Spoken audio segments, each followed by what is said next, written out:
बिस्मिल्लाहिर्रहमानिर्रहीम। अस्सलाम वालेकुम। एक गांव में चीता आता। कमज़ोरों की झोपड़ियों से उनके किसी न किसी मासूम बच्चे को उठा कर ले जाता।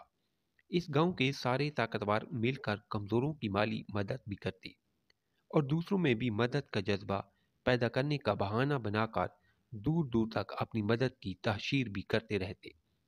इबादत गाहों में इज्तिमाई तौबा का इंतज़ाम भी करवाया जाता।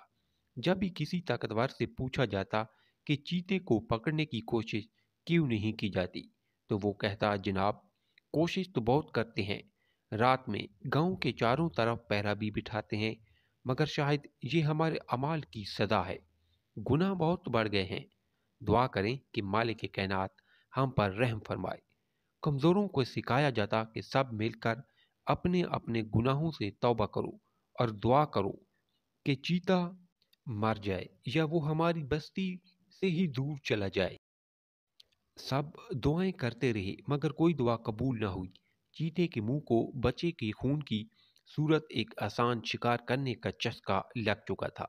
फिर एक दिन मालिक की कायनात के हुक्म से इस कमज़ोर इंसान का बच्चा चीता उठा कर ले गया, जिसे मालिक की कायनात ने दुआ करने का सलीका सिखा दिया था।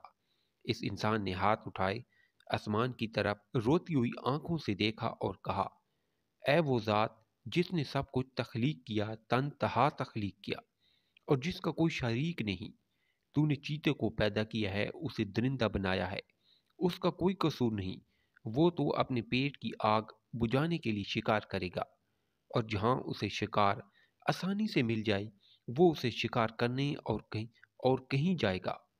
ऐ मालिक की कायनात, अगर तू चाहे तो वो चीता दोबारा कभी यहाँ नहीं आएगा, मगर मैं जानता हूँ कि तूने ये दुनिया का इम्तिहान की जगह है और ये तू देखना चाहता है कि तेरे बंदे तेरे कमज़ोर बंदों की तकलीफ में कितना दर्द महसूस करते हैं।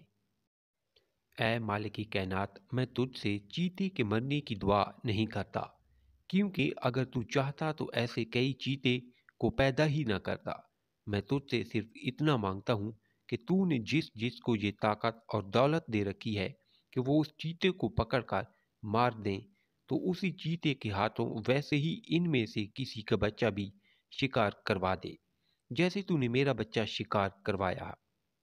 अगली सुबह गांव में हंगामा बरपा था कि गांव के सबसे ताकतवर के घर के सेंध से चीता उसका बच्चा उठा कर ले गया है। आस पास के 7 गांव के ताकतवर अपनी गाड़ियों, शिकारी कुत्तों, असला से लैस लोगों के साथ चीते की तलाश में निकल पड़े। सबकी जबान पर एक ही जुमला था, अब इस चीते की हिम्मत बहुत बढ़ गई है। ये कमज़ोर झोंपड़ियों को छोड़कर ऊंची हवेलियों की दीवारें फलांगने लगा है। दर्जनों शिकारी कुत्तों ने कुछ ही देर में चीता ढूंढ निकाला। उसे मार दिया गया। उसकी लाश को गांव के बीचों बीच लटकाकर गोलियां बरसाई गईं। कहते हैं कि इस गांव से दोबारा फिर कभी किसी कमजोर का बच्चा किसी चीते का शिकार नहीं बना। इस गांव के दाखिली रास्ते पर इस ताकतवर गांव वाले के चीते का शिकार होने वाले बच्चे के नाम की एक बहुत बड़ी पत्थर की यादगार बनाई गई, जिस पर लिखा था कि जहांबाज शहीद जिसके खून की बरकत से रब्बुल आलमीन ने गांव वालों को एक खूनी दरिंदे से निजात दी।